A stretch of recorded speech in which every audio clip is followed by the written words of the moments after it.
Hi, it's Paul with OurChurch.com. Thanks for joining me for this video. This is lesson 4 in our series, Email Communication That Works. And here, lesson 4 might be the most important lesson in this whole course. This is all about how to create your email newsletter plan. And a lot of times people want to skip over the planning stage of this, but your plan is going to make a huge difference in how well your emails work towards helping you to live out your mission online and accomplish your goals. Now, one of the most impactful quotes that I'm familiar with that touches on this principle: people don't plan to fail, they fail to plan. And that is supposedly attributed to Benjamin Franklin, though these days with the internet, who really knows, right? But look, nobody wants to fail, but if you don't have a plan in place, then you likely will fail, or at least you won't be as successful with your email communication as you would like, okay? So in this video, I'm going to walk you through exactly how to plan your email strategy. All right? Well, let's get to it. There are 5 steps involved in creating your email plan, and I'm going to run through each of them now, and then I'm going to give you some examples. An example of a church email plan, a business email plan, and a ministry email plan, so you can see how to adapt this planning methodology to your organization.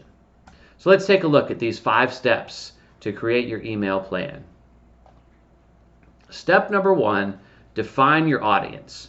You have to know who you are emailing and what they are interested in. Why are they subscribed? Why do they want to hear from you? The second is to determine your goals. What is the purpose of your email? Why are you sending it to them? What do you want the people to do with the information that they get? Step 3 is to develop a content strategy. So once you know your goals, what content are you going to include in your emails to help you accomplish those goals? Fourth, establish a schedule. And one of the things that is most important when it comes to email communications is consistency. And so you want to have a predetermined schedule, whether it be weekly or bi-weekly or monthly, and stick to that schedule. Send it out the same day of each week if you're doing it weekly, or the same day of each month if you're doing it monthly, and that way people know to expect this your email. There's also, in addition to the schedule of the actual email, if you have multiple people working on your content for your email, you're going to need to set up a schedule or deadlines for when each part of your email is due to be completed. And step 5 to creating your email plan, determine responsibilities. Now, this is easy if you are a solopreneur or you're an individual in ministry. You're responsible for everything. But if you're in a church where you have people in different ministries who are getting you content, then you need to decide who's going to be writing the email, who's going to be providing each part of the content. So that's an important part too, so that things don't fall through the cracks. All right, so that's a real simple overview of the 5 steps or 5 parts to your email plan. And you'll notice that none of these involve setting things up technically, like getting onto an email platform like MailChimp, creating or selecting your template, other like technical aspects of it. This is just coming up with the plan, okay? So now that you know the overview of how to create your plan, let's look at some examples. And as I said earlier, I'm going to show you an example, walk you through an example for a church, for a business, and for a ministry. And I know one of these is very likely going to apply to you and your situation. But I'm going to encourage you, don't skip over the other two, because hearing how this applies to the other two is going to help you to formulate your plan. Because I'm going to give you just one example for a church, but your church might be different and you might want to adjust your plan. So hearing the reasons why different people in different situations select different, determine different aspects to their plan is going to help you to clarify and personalize, customize the plan specifically for your organization, its goals, and its audience. Okay? All right, so hang in there for all three of these, and I think you're going to learn a lot from them. Okay? Let's take a look at our first example, which is a church. Now, the audience for a church, this one's pretty simple, right? It's going to be the members and attenders of the church. The goals, well, the goals of your church's email should be consistent with your church's overall goals. So it'd be good at this point in time to go review, what are your goals? What's your strategic plan for this year? What are you trying to accomplish as a church? Now, I'm going to cite some examples here of things that might be a part of your church's goals. They're a part of many churches' goals, but yours might be different. So some possible church goals might be to increase Sunday attendance, to help people connect in groups, to help people to participate in events. And then you might have a bunch of other goals too. Or your goals might be, these might be some of the goals that you have instead. To have people participating in classes or training, to have people engaged in prayer for each other, to support the church through giving. So these are all possible things that might be goals of your church, and then also goals of your email. So next part in this church's plan, content strategy. So what content are we going to include in our emails so in order to accomplish the goals? Well, if our goal is to increase Sunday attendance, we might want to promote the sermon series in our email. So we might include a screenshot and a link to a video that tells about the sermon series, or maybe it's even a screenshot and a link to last week's video so that people can get caught up and know what's coming in this week's message. You might list open groups as a way of helping people to connect in groups. And to create more of a personal touch, you might include photos of the group leaders of those open groups.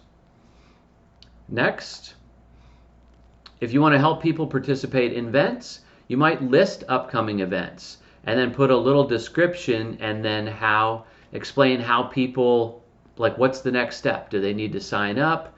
Do they need to just show up when the event is taking place? What's the next step for them? Call them to action.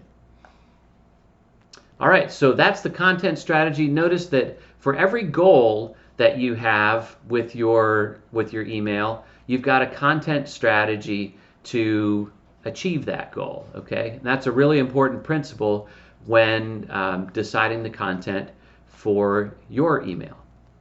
Next part in this example for the church's email, what's the schedule? Well, for this church, they're going to send the email every Tuesday. And I think this is really good for a church. A lot of churches, the staff takes Monday off after a really busy Sunday. And so Tuesday is when they get back in the office. There might be a staff meeting or something like that. But Tuesday also is a good point in the week for your audience, because then you've got all the rest of the week, Tuesday, Wednesday, Thursday, Friday, Saturday, Sunday, where you may have events, classes, life groups, things like that going on. So to get people their email on Tuesday, so they have all the information for that week, is really helpful. And you'll also notice that we have a deadline in here in our plan for the church. Deadline is noon Friday. And what I mean by that is the deadline to get all of the information together for the newsletter will be Friday. And you might think, well, that's a long time in advance. You know, Friday is what? Saturday, Sunday, Monday, Tuesday. It's 4 days in advance. But what I would suggest also, good strategy for churches, is all of the information that you put in your email is information that could be announced during the Sunday service. So if you set a deadline of noon Friday for any announcements that are going to be made in the Sunday message, Sunday service, then you can also have that same deadline for the information that you're going to put in your newsletter. So that's what we've done in this example. And then our final step to creating our plan, responsibilities. Well, in our situation, we're going to have Amanda is going to be the person who's going to edit and send our email each week. Pastor Bill, he's going to be the one with the sermon information. Charlie is going to be, he's the events coordinator, so he's going to be the person that provides all the information for the events. And so what you should do is for every piece of content that you have in your email, you want to have a person who is responsible for that clearly defined. And as much as you can, you'll have to decide. Do you want to spread out those responsibilities among staff and volunteers, or is it easier just to have one person put all of that together? That's one of the things that you need to figure out. So this concludes our first example, the plan for our fictitious church for their email. So now let's take a look at our second example, which is a business, and in this case, it's going to be for a landscaping business. All right, so when determining the plan for this landscaping business, first thing we define is our audience, which is current and past customers. You certainly want to be communicating with your existing customers, but oftentimes when people cancel their service or maybe they switch to a different service, hopefully you keep them on your list so that you can continue to talk with them and maybe get them back or maybe sell them other services. So with that in mind, we've defined some goals for our email for this landscaping business. First one is going to be to build and maintain relationships. And this may seem a little bit unusual for a landscaping business, but really what you want to have is just continue to build rapport, and you want that relationship there so that if somebody needs help with their landscaping, they reach out to you and they just don't go to some search on the internet. So building relationships in business and maintaining them is important. A second goal might be to get your past customers back. So that's one of the goals for this landscaping business. And a third goal is to upsell existing customers with additional services. So maybe this business's core service is the weekly mow and trim, but maybe they have other services like fertilizing, hedge clipping, tree trimming, things like that. And you want to, as much as possible, let your customers know about those services so that they can make the most of those opportunities as well. All right, so next, what is our content strategy? Again, we are going to have content to accomplish each of the goals that we have for our email. So one of our goals, our first goal, is to build and maintain relationships. So one way we might do that is by sending seasonal lawn maintenance tips. So what do you do for your lawn in the spring? What do you do for your lawn in the summer? What do you do when you're going on vacation? Other things like that. Just whatever you can think of in order to help your customers maintain their lawn or other aspects of their the outside of their house or their building will help them. And it'll help to build those relationships too. Show that you really care about more than just their lawn and their business, but their overall well-being. Next piece of the content strategy for this landscaping business is in order to get past customers back, they might have special offers to start or restart weekly service. And a third strategy, might be to promote their fertilizing service. But again, as we mentioned before, if there are other services that this landscaping business has, maybe they're different services at different times of the year, and so they have different promotional campaigns going on at different parts of the year. All right, so that is the content strategy this landscaping business is going to use. Next, our schedule. For this business, they've decided on every other Wednesday as when they are going to send out their email. If you run a business, you might choose to go monthly or you might choose to go weekly. There isn't really a right answer.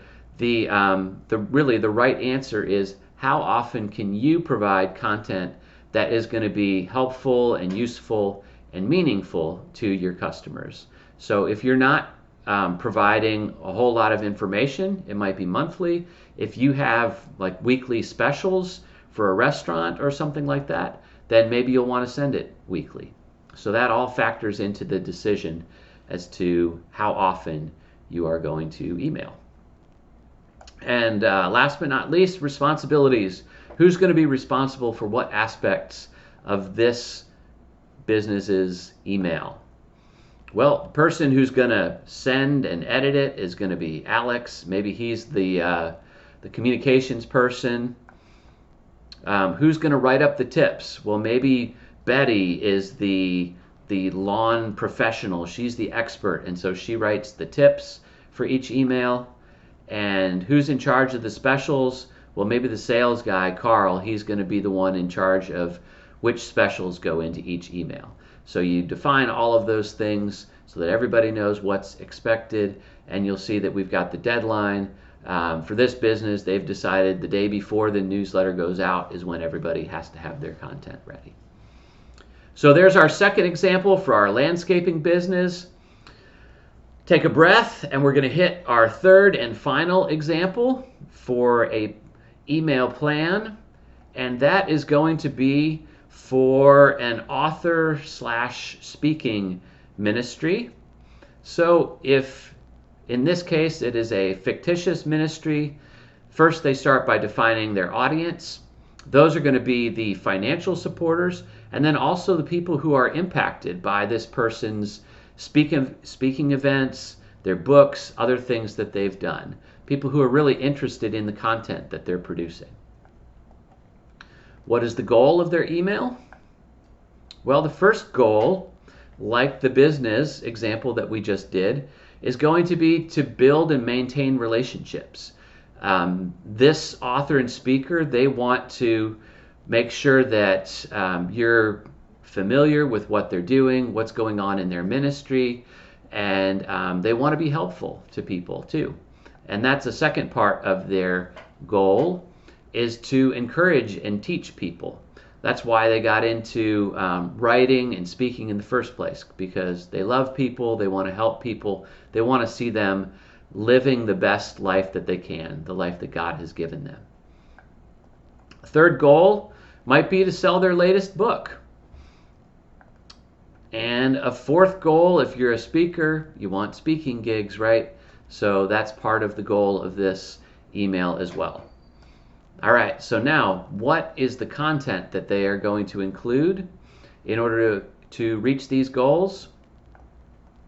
Well, first they might start off each email with a personal or ministry update. What's going on in their family? What's going on with their ministry? What have they done lately that they're really excited about? Second, they might include a blog excerpt. So one of the ways, if you're a writer or a speaker and you are basically, the purpose of your ministry is to encourage or train or equip people, you're likely going to want to be writing on a regular basis, and a blog is a great way to share the insight that God has given you. And so you can include blog content within your emails. So you might want to send the entire blog article, but another way to do it would be to just include an excerpt, like the first paragraph of your latest blog article, and then link to read more.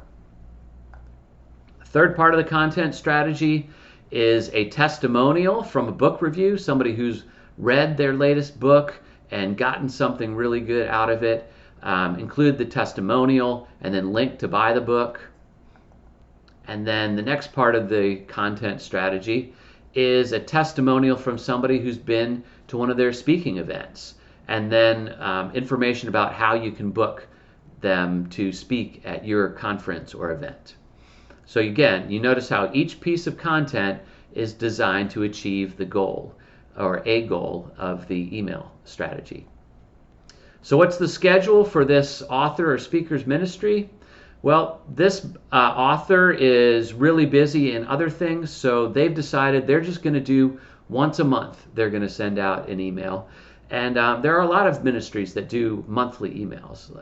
Missionaries often do this. Campus ministers often do this. And so you might choose to do just monthly. I say that monthly is probably the minimum that you want to send updates, but you can do monthly, bi-weekly, weekly.